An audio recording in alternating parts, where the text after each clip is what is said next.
Hi everyone and welcome to In the Sewers. In the Sewers is a series where I talk to bands varying in genres of rock and ask them how they got started, how things are going, what they've got planned for the future and a couple of other things. We've come up with some amazing stuff and I can't wait to share it with you all. In this week's episode, I am talking to two parts of the Welsh monstrous machine. That, of course, is King Kraken. Richard and Karl take the time out to chat to me about the amazing year that they've had, the release of their first album, what they're doing about the second album, and yeah, just having a bit of a giggle. So let's check it out and see what their boys had to say. Hi guys, welcome to In the Sewers. How are we all doing? Very well. All good, all good. Lovely. Well, today I am joined by two beasts out of a big beast. That is King Kraken from Wales. Why don't you introduce yourselves and what bit do you play in the monster machine? I'm Rich. I play drums, King Kraken. And I'm Karl, and I play the bass. So I've got the bassist and the drummer. Marvellous. You've So got the the rhythm section. The I've got the rhythm section, rhythm the section. important section. Yeah. The bit that the makes important everything bit. work. Well, I first met you guys, what, 2019? I met you guys then, didn't I? Yeah, it was. Yeah. Highway to Hell competition. So feels miles away, doesn't it? So long ago. But I love you guys too, and I've always loved you guys because there's something about your music that is just it's so powerful, but yeah, it's so connecting as well. That's what I really enjoy. And Thank you very much. well, you've gone from strength to strength, though, haven't you? Because, you know, from those humble beginnings in 2019, 2020 took everything out of everybody. But 2023 has been a big year for you guys, hasn't it? Yeah. It certainly has, yeah. I was going to say, what was it? Because it has been really good, but what has been your highlights? For me, I think just releasing our album. Because, like, you know, all the way through, like, from the beginning, we released an EP. And then we were due to release an EP in 2021. And we were like, what's the point of releasing an EP at the moment? Yeah, and I then get what you mean. that eventually then turned into the album then. So we were like, right, well, this has kind of worked out for the best now because now we come to, you know, to release our best product really. So COVID really like kind of worked for us, even though it was difficult and all the rest of it. It kind of worked well for us, to be honest with you, because when everything was able to go back to normal, and we kind of hit the ground running and just, you know, carried it on, which is great. How do you feel about that, Carl?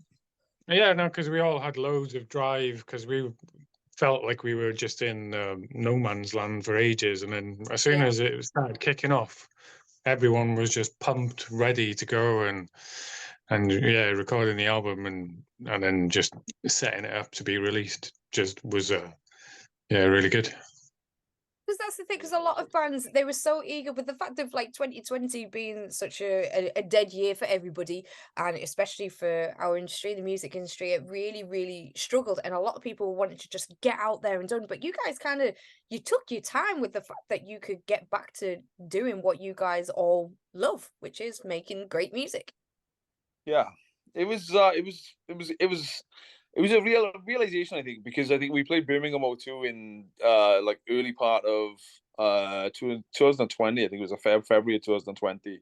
It was a massive storm, and then the next day after that, we went in to record our EP, that was 2020, and then we were like, right, let's release this now, and then the world just went to shit, and we were like, well, let's hold off on a release, and then we kind of like released like you know the kind of released the EP with them, but didn't, and then kind of kept some songs back for the album as well. So yeah, it was like, you know, we've coming up like 2021 going into 2022. We were like, we've got so many songs here, we need to go back in and then just release it as an album then, you know. So yeah, it was an experience, I gotta be honest, like, but it really worked well, I gotta be honest. At the same time, you know, it was, even though like, you know, when COVID about, we had real difficulty actually practicing because we all live so far away from each other. Like Carl and Peter basically live in West Wales. I live in East Wales. So like we're like an hour apart from each other, and when everything was all like split up and you couldn't go into counties and this that and the other, it was a nightmare. Because your Yeah. lockdown was pretty strict, wasn't it? Like Wales's lockdown was something else. It really was, wasn't it? It was. Yeah. Because it wasn't to do with how far away we live, because that isn't an issue, because obviously we practice anyway. But because of the Welsh government, we couldn't go from county to county. It was really difficult to even do anything. Just drive right up to the line and just practice. Yeah, literally. Yeah. I mean, we tried alternative ways, using apps and different software, but it just didn't work out for us, because we work better when we're all together in a room, just bouncing off each other. Yeah, I was going to say, because you do share quite a bit on socials when you guys are being like in recording and you're bouncing ideas of each other, and then you're doing this and a bit of that and things like that. So it looks like the chemistry pot is just always bubbling and brewing. Is that how you guys feel that it is on your side? Because from the outside, that's what it definitely looks like. Yeah, it's definitely works that way. The way that we write, we generally come up with ideas for riffs at home, get to the recording, not to the studio, get to the rehearsal room, and then just start putting out the ideas, the riffs out, and then people go, no, don't like that. They go, yeah, really like that, and then we take it by the horns and develop it, and it works usually out. Rip it apart first, don't we? Yeah. I mean, Pete tends to try and write a whole song and then is massively deflated then when everyone goes, no, I don't like that. Oh, bless him. Oh, bless. It's like a kid coming up from school with an artwork. Oh, bless him. The thing is, though, with Pete, like, I think during like lockdown, he wrote like, I don't know, 15 songs maybe. Yeah. And then we kind of didn't use any of them straight away. We kind of, what we did was that we tore each song apart. And we were like, well, I like this from this song. I like this from this song. I like this from this song. And then just made a song up around it, you know what I mean? Like, of the parts that we liked then, you know? So, I mean, yeah, because like the funny thing is, there was a riff that tried to get into about 5 different songs. It eventually ended up in Green Terror, which was one of our best singles from the album. So we knew it had to get in there somewhere, but it just had to find the right song. Yeah, had to find the right song. Yeah. I mean, you could have just Eddie Van Halen used to just write random bits of stuff, and they got so like Cathedral, for example. You could have done like a Cathedral kind of thing, just randomly stuck it on an album and just ran with that. I'm sure Pete would have loved that, actually. Just do a bonus box set with Pete's riffs just thrown in there and just say, right, there you go, that's extra. But I saw you guys. We call it extra tentacles. Extra tentacles. There you go. See, I'm helping. I'm moving ideas. I'm pushing them forward. Mentioning tentacles, I've got one of your lovely little bits of King Kraken thing. Awesome. Got that on Call of the Wilds, because you guys were amazing. Your set was absolutely on fire, and people loved you guys there. It was great. Yeah. It was a good day. That was a real. Yeah, I enjoyed that one. I mean, I enjoyed all of them. So, yeah, it was a bit windy, so tentacles were blowing everywhere, but not way. Yeah, we had to nail you down a bit later, but yeah, just a tad. Yeah, literally, the tentacles were gaffer taped onto the scaffolding on the stage. I hope that holds. Like. So what have you guys got planned going into next year? Because say this year you've had your new album out, you've been doing festivals, you've been doing gigs left, right and centre, you're still tearing up the UK going into the new year. So what are the big plans for the new year? Do you want to say? Yeah. Well, that silence, nothing. So we tend to what we're doing now is at the moment in particular is kind of doing the whole trying to write and doing gigs at the same time, and it's not massively working. What we're trying to do at the moment is write new songs. Like at this specific time, we're trying to write new songs so we can get into playing new stuff for next year. start previewing album 2 really. And then I think we've got 3 definites for the album at the moment, and then we've got bits of other songs. It's a Pete But stuff that you've just decimated everywhere. Yeah, pretty much pretty again, much. yeah.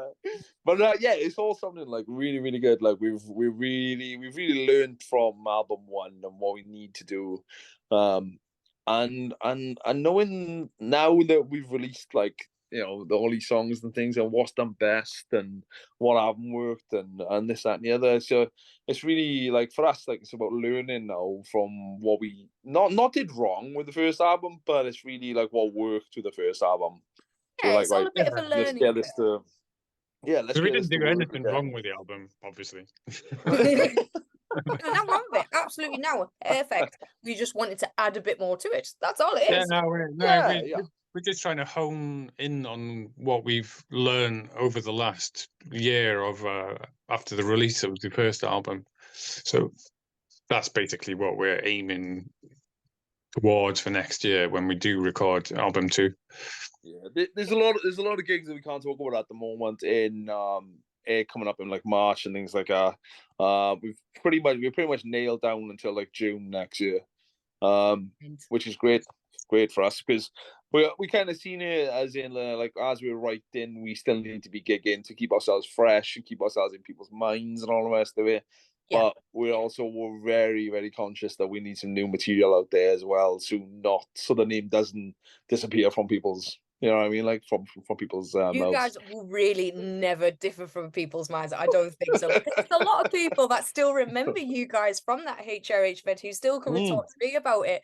And Yeah, even my brother really, really enjoyed your last album. And like I said to you before, awesome. he's autistic and he's really picky with what he likes. So Yeah, he sweet. absolutely loves the stuff, you know? And what I like about it as well is like, I call it friendly heavy metal because there's nothing Yeah. too like you guys are in people's faces, you are there, but at the same time, I don't know if it's just because I know you guys a little bit. It's just like, but they're big softies, really, aren't you? You know. Yeah, I mean, like for us, right? For us as a from somebody who's in the band, like we don't see ourselves as like a straight like heavy metal band. You know what I mean? Like Yeah. we very like for us, like we very much toe the line of rock and metal. So like we're a bit of both. So we're depending on how we're feeling at the time. Yeah, we'll play some rock kind of stuff, and we mix that up in between songs. But I understand like how other people look at us as well. It says especially like in Wales, like where it's very much like a rock crowd down here. It's the vet have how do you say just metal in general doesn't do very well in Wales. So like rock does really well. But we are seen down here as like a little bit too heavy then. Do you know what I mean? Like Right, okay, but yeah, I then, get what you're saying. Yeah. but I then mean, like yeah, I there's think, heavier elements in some of our songs, which yeah. crosses that line between rock and metal. Yeah. Yeah, definitely, yeah. But then, like we go, Midlands and things like that, and people love us up there. You know what I mean? Like, because of that as well. You know what I mean? Like, because we kind of in between the both things. You know what I mean? Like, we're not just one entity going one direction. You know what I mean? Like, it's You've got many tentacles going on. That's what it is. You've got exactly, very many tentacles. yeah. Yeah, we'll have a jazz tentacle next. I mean, when we play gigs and when we go to these events, we do try and get ourselves in amongst with the punters and the crowd, and just trying to enjoy ourselves, not just on the stage, but to actually have fun with people watching. Yeah, because your fans seem very, very loyal. They're a lot of fun. And obviously you've got Grumpy Clown as well to back you guys up as well, which is great. Never heard of Grumpy Clown until this year. I was like, he's like, oh yeah, I'm with the Kraken boys. And I was like, the thing is about Kerry, right? This is like Kerry's been about for years and years and years. You know what I mean? Like he's been running gigs down here for like 10 years now, I think it is, coming up. But yeah, he's been amazing for us. You know what I mean? Like he's really turned us into And this A sounds business. yeah, it is. He's turned us from a local band into really a business, really. That's going forward. And like we can only thank him for that. You know what I mean? Like he's really the one who's shown belief in us to the point where he wants to do stuff, and sometimes he's got more drive to do stuff than what we have. You know what I mean? Like, mate, can you just chill out a minute? Like, God, I'm knackered.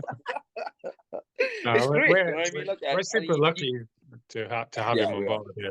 Yeah, we are. Yeah, he is like the sixth member of the band. Like, I know other people say, oh yeah, your manager should be, an extension of the band. Like, but he really is an extension of the band. You know what I mean? Like to the point where he's got more drive to do stuff, some stuff than what we have. You know what I mean? And you're like, fucking hell. You need that bit of a oomph sometimes where you just we do, yeah. And especially like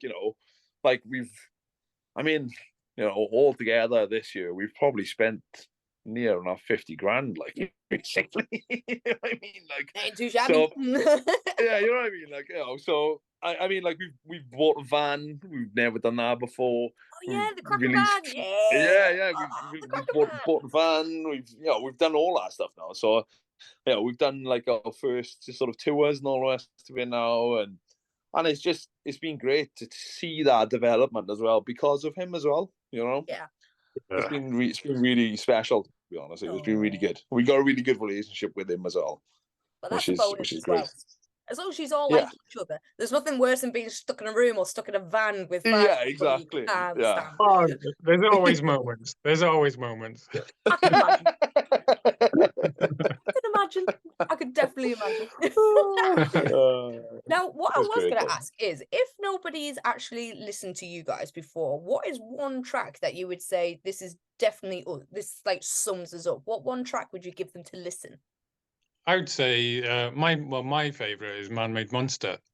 Yeah, great song. It's I like the music is, without even listening to the words, is its own story by itself. And then when you've got the lyrics and you're singing along to them, then it's just a good mixture of melody and vocals.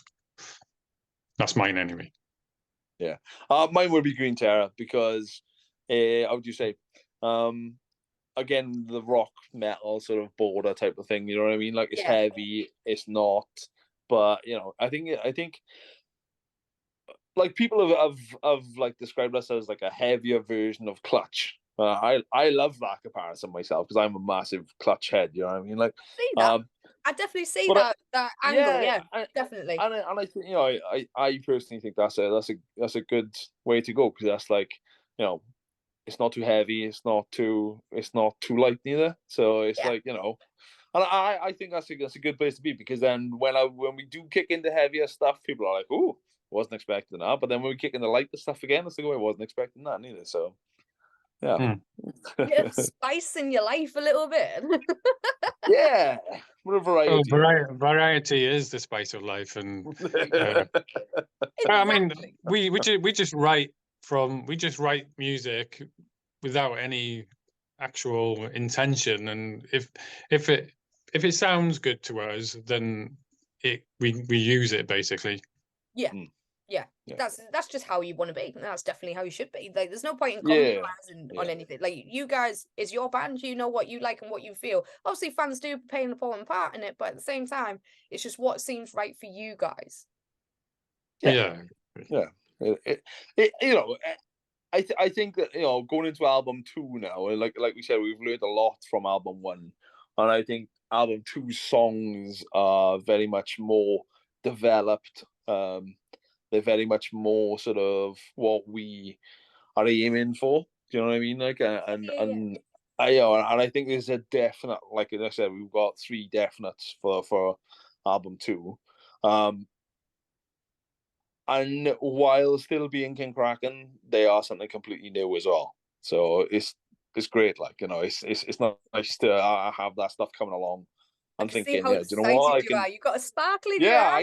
I can already, like I said, I can already see stuff that is gonna go well for those songs. You know what I mean, like and stuff. So it's like it's it's development, isn't it? Development. Can't wait. Development. I love that.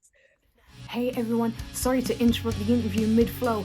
I just wanted to say if you like this episode and you want to see more, then don't forget to hit that subscribe button down at the bottom of the page. And if you want to be the first to see the brand new episode of In the Sewers, then don't forget to ding that little old bell. So come on everybody, ring my bell and let's get back to it. Now, what should I have been asking a lot of bands when I've been chatting to them in this series is, do you have like a guilty pleasure? Something that a lot of people would think, what? Really can't believe you like that, you know? Or something that everybody does like, but you don't. For example, everybody likes Iron Maiden. Me personally, not a huge fan. But on the flip side of that, I do love Nickelback, which a lot of people hate. So, you know, so do you guys have any of those kinds of things? This is an exclusive secret, right? Is when me and Mark used to travel together, right? We'd like drive in my car or whatever, okay? Before we had the van and all that. Now we can't do it in the van because it's embarrassing, right? But me and Mark used to, on the way home from a gig, right? I like obviously playing drums, like my head. Like, it was the greatest showman. I can't listen to like heavy music on the way home, right? So we used to put smooth radio on, right? And we just love singing to like Daniel Bedingfield and all that shit. Looking at the power ballads. Oh man, we just used to chill out tits off and just sing. It was great, like. I can imagine you two just driving home, just be like, oh man, honestly, like. I love that. The way it came about was funny as well. The way it came about was super funny as well, because like we were flicking through the radio like and like smooth radio is in like my top 10 radio stations, but it's out of the top 5 and only the top 5s like show up on my screen. So like he was going over and he was like, smooth radio. I was like, go on, you know we want to. I can imagine you're traveling going, gotta get through this. Oh, lovely. I can't wait to ask Mark, say, how's Smooth FM going for you? We can't do it because it's embarrassing. Like, we can't do it in the van. Like, it's not cool, is it? Honestly, next time, wind the windows down and blast it. When you're driving through the car park, blast it. Like, a bit of Mariah or something like that. Like, yeah, go on, crack on. What about you then, Carl? What's yours? I wouldn't say it's guilty pleasure, but I do like a bit of house and techno. When I try putting that in the van, everyone frowns and hates it. It's drum and bass. I know it's a different kind of drum and bass, but like, you know, just yeah, no, I like to listen to that and have a little boogie by myself. Like, did you go raving in the 90s? Is that what it was? Maybe. You got your white tank top on and you got your strobe lights going. You're all right, aren't you? Yeah, I mean, it'd be Megadeth one weekend and then it'd be some DJ or the next weekend. So, to be fair, I don't mind a bit of Scooter. I quite like a bit of Scooter. Oh God, that's terrible. It's awful, isn't it? Now you've said Nickelback and Scooter. I know. Like, honestly, I'm surprised I've even got to show me, like, because some of the stuff that shows up on my rack list is horrendous. Oh God, I'm like, no, I can't publish that. That's just awful. It really is. I mean, someone laid into me as well about that whole festival thing that everybody was posting. Someone went, why is Robbie Williams on there? I was like, I'm a 90s kid. I can't help it. Like, he just turned on. I can't help it.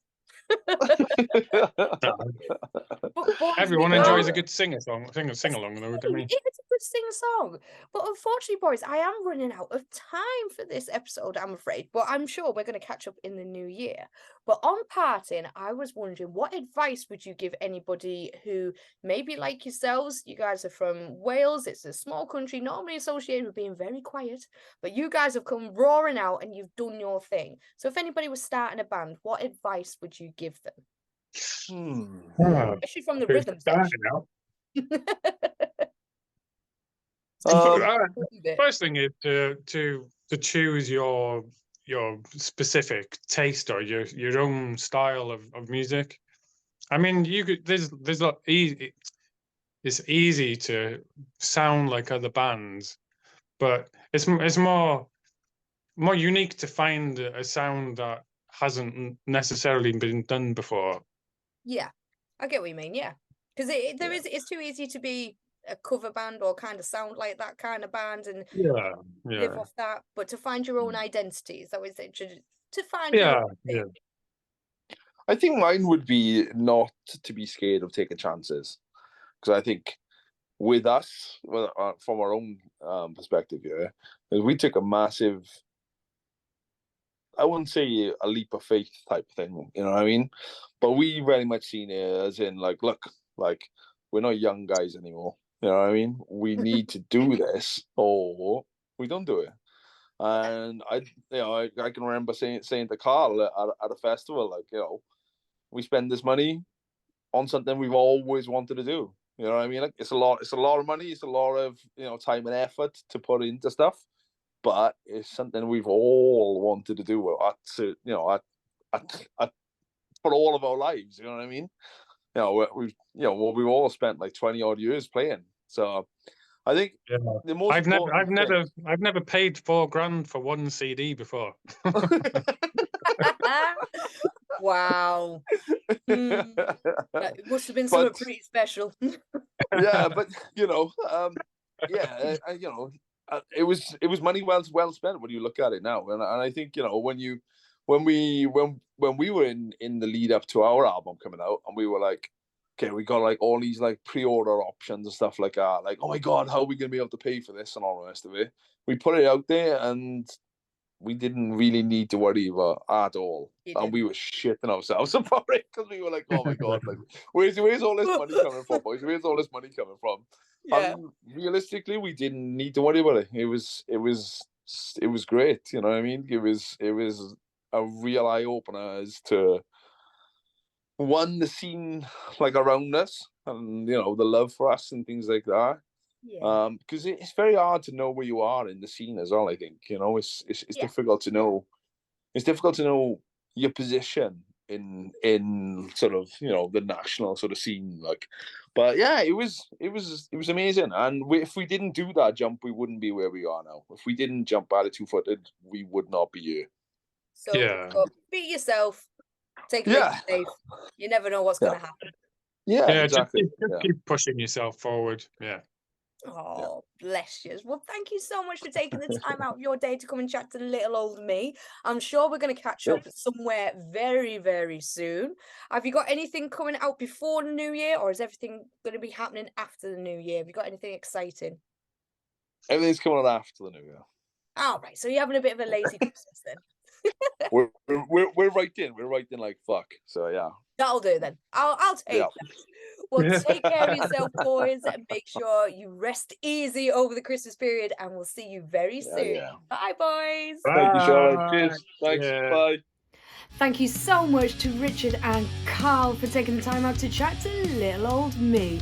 The guys have had an amazing year. They've got some great merch and have got some amazing plans that are coming for 2024. If you haven't checked out their music, all the links are in the description below, and you can find them on all social media. And I wish them all the best going into the new year. In next week's episode, I chat to rap metal band Pulverize. The guys and girls have had an amazing year, with their tracks getting picked up all over the place, including Rockfit. What is that, you ask? You'll have to find out. But I also chat to them about their buddies that are Skindred and what the guys and girls have planned going into the new year. Until next time, catch you later, Glamratters. Bye-bye.